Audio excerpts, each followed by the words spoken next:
Bryan Health takes the responsibility to lead and to do the things that make everyone better, healthier, and moving forward together. Here's another of our Bryan Health Radio podcast interviews with Melanie Cole. Holiday parties and family gatherings can present a special challenge when it comes to eating healthy. We could all use a few tips to stay healthy and enjoy the holidays.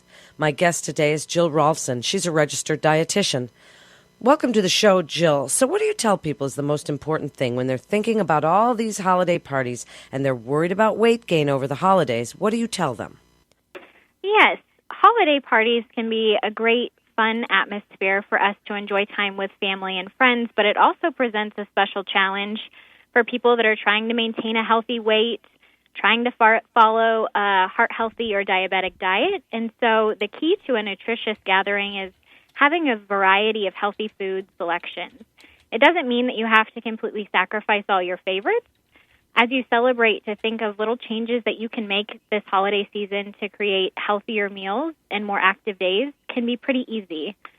Maybe incorporating a healthy snack before you leave home to try to reduce the risk of overeating at the party, or just going to the party with a plan, checking out the foods before you're making your plate, so you can decide what foods you really want to try and how much you're wanting to eat before you create your meal.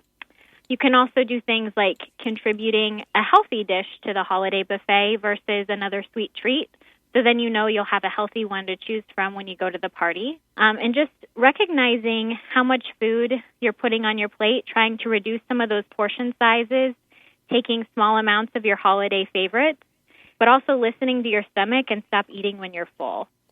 So, Jill, are you someone who advocates eating before you go to one of these parties? So having a salad or some yogurt, something to help fill you up so that maybe you're not as tempted by the appetizer table? Absolutely.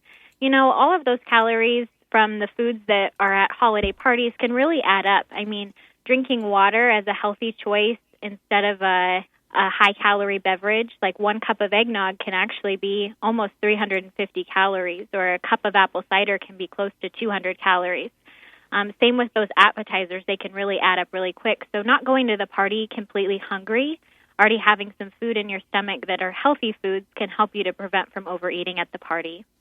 Jill, one of the problems with overeating at the parties comes in the form of alcohol, because we add a lot of calories. And you mentioned eggnog, but then alcohol and the mixers that go with them could add a tremendous amount of calories to an already filling holiday meal. Plus, it can reduce your inhibitions. What do you tell people about alcohol at these parties?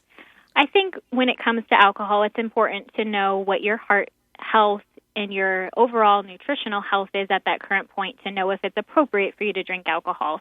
And then just to drink in moderation. I would think that 1 glass of alcohol for a female or 2 drinks for a male would be appropriate, but also knowing that you don't really fill up on those by drinking the fluids, drinking the alcohol. So if you're worried about overeating, I would absolutely choose a food product that is actually going to fill up your stomach, take longer to digest, and really give you better satiety than just drinking your calories. So what can you do as the party host to create a healthier holiday party? Yeah, it's a great opportunity to be a party host, to offer more healthy foods, kind of looking at your meal plan that you're planning and identifying if you've got good sources of fruits and vegetables, good choices of lean meats, things like fish, turkey, chicken. Trying to create healthier choices for holiday dishes is another option as well. Trying to choose lower fat or lower calorie products versus high fat milk or cream. Trying to trim back some of the fat can actually reduce every tablespoon of fat that you trim off is 100 calories. So that can reduce some of the fat in your foods as well. And just trying to limit the high fat products like butter and cream and cheese. You can actually reduce them by 1/4 or 1/2 of what the recipe calls for, and most of the time don't even barely notice the change, but can make it a healthier product. Jill, what do you tell people about gaining weight during the holidays? If there's somebody who has been trying to lose weight, are the holidays a time to just work on maintaining? Can you lose weight? How do you avoid gaining weight? Yeah, it definitely can be individualized for the person. If they're wanting to try to lose weight over the holidays, it is achievable. Or just even maintaining a healthy weight and not picking up those extra holiday pounds, that's a great idea for anyone. Just really focusing on moderating your portions, trying to choose small amounts of foods that you love and small amounts of foods that you want to try. Often we see a big buffet of food and we want to try everything, and we get a little overboard on our portions. And just remembering that if we want to taste all of them, that's completely fine, to just cut back on the portions so we're still having a small plate. Also, stopping when you feel satisfied. Often we're sitting around food. There's food sitting around us the entire day as we're spending this time with family and friends, that we're prone to graze or snack throughout the entire get-together. Kind of identifying that maybe you need to get up and do something else, go socialize, go outside, do something active to avoid from snacking all day long, and just recognizing when you feel full, when you feel satisfied, you don't need to keep eating until you're overly full.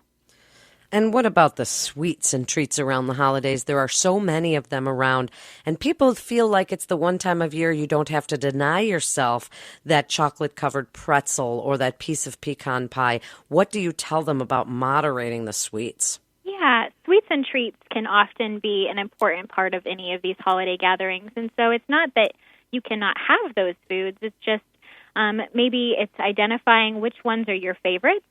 And you don't necessarily have to have a cookie, a piece of pie, and ice cream. Maybe it's just you want the piece of pie the most, so then you pick that one as your one choice. Or maybe it's making almost like a dessert sampler and taking a tablespoon of 3 different things so you can try different sweets and treats. That's another option. Just avoiding overindulging by not arriving on an empty stomach, not eating too many of those sweets and treats before the meal or throughout the day as we were grazing, like we were talking about. Also, when you're prepping some of those sweets and treats, you can use something like unsweetened applesauce or a mashed ripe banana instead of butter in baking recipes, trying to decrease the amount of sugar listed in the recipe by almost half. You can also use other spices and other things like cinnamon and allspice, nutmeg to flavor your desserts as opposed to extra sugar. And then there's always the foods that you really, really should avoid. Are there any that you tell people, Jill, that they should stay away from? And what are some of your favorite foods for the holidays? Yeah. I don't think there's necessarily any foods that everyone has to completely avoid. I do know that around the holidays, there are foods that are higher in fat, like that meat fat, gravy, things that are creamy or buttery. Those are higher fat, so I would automatically say, those should be eaten in moderation. They should be something that you limit, not necessarily that you can't have. And also recommending people that have diabetes to still continue to watch their carbohydrate counting to appropriate their diet, because that can be really hard on your diabetic health if you just overindulge and forget about those things. And same with your heart health, still watching your fat and your sodium for those products. My specific favorites for holidays, I enjoy a good sugar cookie, and I also enjoy turkey. Those are probably my favorites, and a great protein food to have the turkey and the sugar cookie, just a nice holiday treat that I enjoy when the holidays come around. So wrap it up for us, Jill, about the holidays and trying to maintain some semblance of healthy eating during the holidays while we're at this party. Tell us what you tell people every single day when they ask you these questions. Yes, holiday parties and family gatherings can be a wonderful way to celebrate these special Thanksgiving and Christmas and Hanukkah times. But just remembering to eat as we would the rest of the year with healthy portions, good moderation of fruits, vegetables, lean protein, low-fat dairy, and just making sure that the foods that you're building your plate with are ones that you're not going to regret in the long run. You're choosing healthy foods, trying to maintain healthy nutrition and a healthy weight. Thank you so much for being with us today. You're listening to Bryan Health Radio, and if you'd like to learn more about healthy living, you can go to bryanhealth.org. That's bryanhealth.org. This is Melanie Cole. Thanks so much for listening.